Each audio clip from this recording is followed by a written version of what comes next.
नमस्ते दोस्तों, एक बार फिर से आप सभी का हमारे चैनल में बहुत-बहुत स्वागत है। आज हम आपके साथ बहुत ही स्वादिष्ट सब्जी की रेसिपी शेयर करने वाले हैं। इस सब्जी को हमने पालक से बनाकर तैयार किया है और ये बहुत ही स्वादिष्ट लगती है खाने में और बनाना भी इस सब्जी को बहुत ही आसान है। जिन लोगों को पालक खाना बिल्कुल भी पसंद नहीं है, वो भी कटोरी भर-भर के इस सब्जी को खाना चाहेंगे। तो आप एक बार इस सुपर टेस्टी पालक की सब्जी को ज़रूर बनाइएगा। सब्जी बनाने के लिए 2 मुट्ठी हमने पालक लिया था।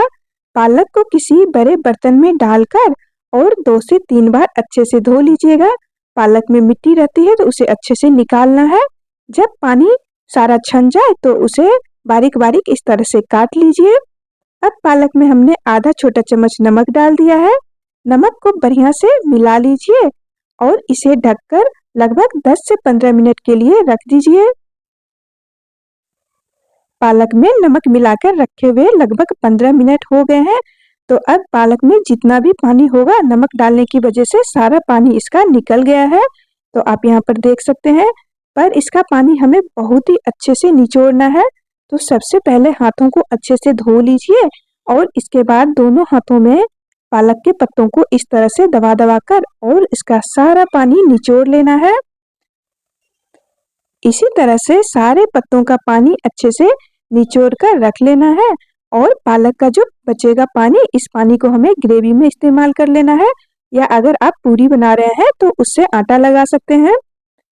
अब हमने इन पालक के पत्तों को एक बड़े बर्तन में डाल दिया है और यहाँ पर 1 कटोरी हमने बेसन लिया है, तो अभी हमने आधा कटोरी बेसन डाला है। इसमें 2 से 3 चुटकी हल्दी का पाउडर, आधा छोटा चम्मच धनिया का पाउडर डाल दिया है, 1/4 छोटा चम्मच मिर्ची का पाउडर और 1/4 छोटा चम्मच ही यहाँ पर हमने सब्जी का मसाला डाला है।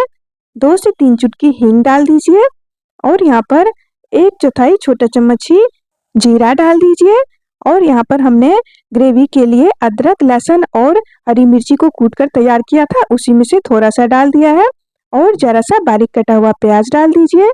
सभी चीज़ों को बढ़िया से हाथों से अच्छे से मिला लीजिए। मिलाते समय हमने पानी का बिल्कुल भी इस्तेमाल नहीं करना है। पालक के पत्तों में जो पानी था उसी से अच्छे से मिक्स हो गया है। तो बेसन हमने आधा कटोरी ही डाला है, ऊपर से नहीं डाला है। तो आपका अगर इस तरह से नहीं बनता है तब और बेसन डाल सकते हैं। अब इसे ढककर कुछ देर के लिए रख दीजिए। गैस का फ्लेम ऑन करके कढ़ाई को गर्म होने दीजिए। कढ़ाई जब हल्का गर्म हो गया तो सरसों का तेल डाल दी हूँ। तेल को धुआं आने तक गर्म कीजिए और इसके बाद 2 तेजपत्ता, आधा छोटा चम्मच जीरा और 2 चुटकी हींग डाल दीजिए। जीरा जब अच्छे से भुन जाए तो बारीक कटा हुआ प्याज डाल देना है। अब प्याज को अच्छे से हमें भून लेना है कुछ देर के लिए। कुछ देर बाद जब इस तरह से प्याज हल्का सॉफ्ट हो जाए तो इसमें हमें अदरक, लहसुन और हरी मिर्ची को कूट के डालना है। 1 पोट लहसुन लिया था, आधा इंच अदरक का टुकड़ा और 2 हरी मिर्ची थी इसमें। जब अदरक, लहसुन और हरी मिर्ची का कच्चापन दूर हो गया तब यहाँ पर सूखे मसाले डालने हैं। 1 चम्मच धनिया का पाउडर, आधा चम्मच हल्दी का पाउडर और आधा चम्मच तीखा लाल मिर्ची का पाउडर डाल दिया है और आधा चम्मच ही यहाँ पर हमने सब्जी का मसाला डाला है। अगर आपको तीखा ज़्यादा खाना पसंद है तो मिर्ची अपने हिसाब से थोड़ा ज़्यादा कर लीजिएगा। अब थोड़ा-सा पानी डाल दी हूँ और गैस का फ्लेम बिल्कुल लो कर दीजिए। ढककर धीमी आंच पर मसालों को भून लीजिए। लगभग 4 से 5 मिनट मसाले को भूनते हुए हो गया है। धीमी आंच पर हमने भूना है और 1 डेढ़ मिनट बाद इसे चलाते रहिएगा। जब मसाले अच्छे से भुन गए तो इसमें डाल दीजिए टमाटर। तो 2 टमाटर का पेस्ट हमने बनाया था। साथ ही इसमें डाल दीजिए स्वाद अनुसार नमक। नमक डालने के बाद अच्छे से मसालों के साथ टमाटर को मिला लीजिए। मिक्सी के जार में थोड़े से टमाटर के पेस्ट लगे हुए थे तो उसमें हमने थोड़ा-सा पानी डालकर और अच्छे से मिलाकर इसमें डाल दिया है। तो अच्छे से मिला लीजिए फिर से और गैस का फ्लेम बिल्कुल लो कर दीजिए। अब एक जाली वाली इस तरह की छन्नी लीजिए। छन्नी में पूरा अच्छे से तेल लगा देना है। हमने सरसों का तेल लगाया है और पालक बेसन का जो ये मिश्रण बनाया था उसकी इस तरह से टिक्कियाँ बनानी है और इस जाली के ऊपर रख देनी है। तो देखिए सभी को हमने बनाकर रख दिया है और ढककर इसे पकने देते हैं। लगभग 1 से 1.5 मिनट हो गया है इसे पकते हुए, तो बीच-बीच में इसे हटाकर और मसाला को भी चेक कर लेना है, नहीं तो नीचे कढ़ाई में मसाला लग सकते हैं। अगर आपको मसाले में पानी कम लग रहा है तो थोड़ा-सा और पानी आप डाल सकते हैं। अब फिर से जाली को कढ़ाई के ऊपर रख देना है, तो ये अभी पका नहीं है, इसको पकने में लगभग 5 से 6 मिनट लगेंगे, तो फिर से ढक दीजिए और पकने दीजिए।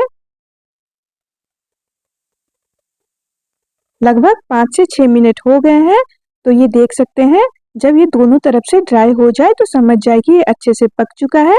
तो अब इसे हम निकाल लेते हैं और थोड़ी देर ठंडा कर लीजिए, इसके बाद किसी प्लेट में निकाल के रख लीजिए। और अभी देखिए मसाले में पानी है, तो आप थोड़ा-सा गैस का फ्लेम मीडियम कर दीजिए और मीडियम आँच पर लगातार चलाते हुए मसाले में जो पानी है उसे सुखा लेना है। और अब इन पालक की टिक्कियों को हम जाली में से हटा लेते हैं, तो तेल अच्छे से लगाइएगा तो ये बड़ी ही आसानी से जाली से निकल आते हैं। और इधर हमारे मसाले अच्छे से भून चुके हैं, तो मसाले का टेस्ट और बढ़ाने के लिए हम इसमें 1 चम्मच कसूरी मेथी डाल दिए हैं, इससे सब्जी का टेस्ट बहुत ही बढ़िया आता है। मसाले के साथ मिलाकर और 1 से 1.5 मिनट मेथी को भून लीजिए। आप यहाँ पर देख सकते हैं कितना बढ़िया मसाले का कलर आया है। जब मसाला अच्छे से भून जाए तो ग्रेवी के लिए इसमें पानी डाल दीजिए। हमने पानी यहाँ पर बहुत ही अच्छे से उबाल कर और तब डाला है, गर्म पानी डालना है इसमें। अब ढककर 2 मिनट उबलने दीजिए। लगभग 1.5 से 2 मिनट उबलते हुए हो गया है ग्रेवी को, तो अब इसमें हम डाल रहे हैं मटर। तो ये उबले हुए मटर है, आप चाहे तो कच्चा भी डाल सकते हैं, पर कच्चा मटर डालने से उसको पकने में काफ़ी समय लगेगा, तो इसीलिए मटर को उबाल कर डालिए। और जो ये हमने पालक और बेसन की टिक्कियाँ बनाई थी, वो भी इसी समय एक-एक करके डाल दीजिए। तो मटर और ये टिक्कियाँ दोनों अच्छे से पकी हुई है। हल्के हाथों से थोड़ा-सा चलाइए और गैस का फ्लेम लो करके ढककर लगभग 2 से 3 मिनट इसमें रहने दीजिए। लगभग टिक्कियों को हमने ग्रेवी के साथ 3 मिनट पका लिया है, तो अब इसमें ज़रा-सा डाल दीजिए गरम मसाला 1/4 छोटा चम्मच और थोड़ा-सा बारीक कटा हुआ धनिया की पत्ती। दोनों को अच्छे से मिलाकर और फिर से ढककर सिर्फ 1 मिनट रहने दीजिए गैस पर। 1 मिनट बाद गैस का फ्लेम ऑफ कर दीजिएगा और 5 से 7 मिनट के लिए सब्जी को ढककर ही रहने दीजिएगा। तो ये लीजिए हमारा पालक मटर का बहुत ही स्वादिष्ट सब्जी बनकर तैयार हो गया है। ग्रेवी अभी इसकी थोड़ी पतली लग रही है, पर जैसे ही सब्जी ठंडी होगी तो और गाढ़ी हो जाएगी। तो आप एक बार हमारे इस तरीके से पालक और मटर की सब्जी को ज़रूर बनाइएगा। ये खाने में बहुत ही ज़्यादा स्वादिष्ट लग रहा था।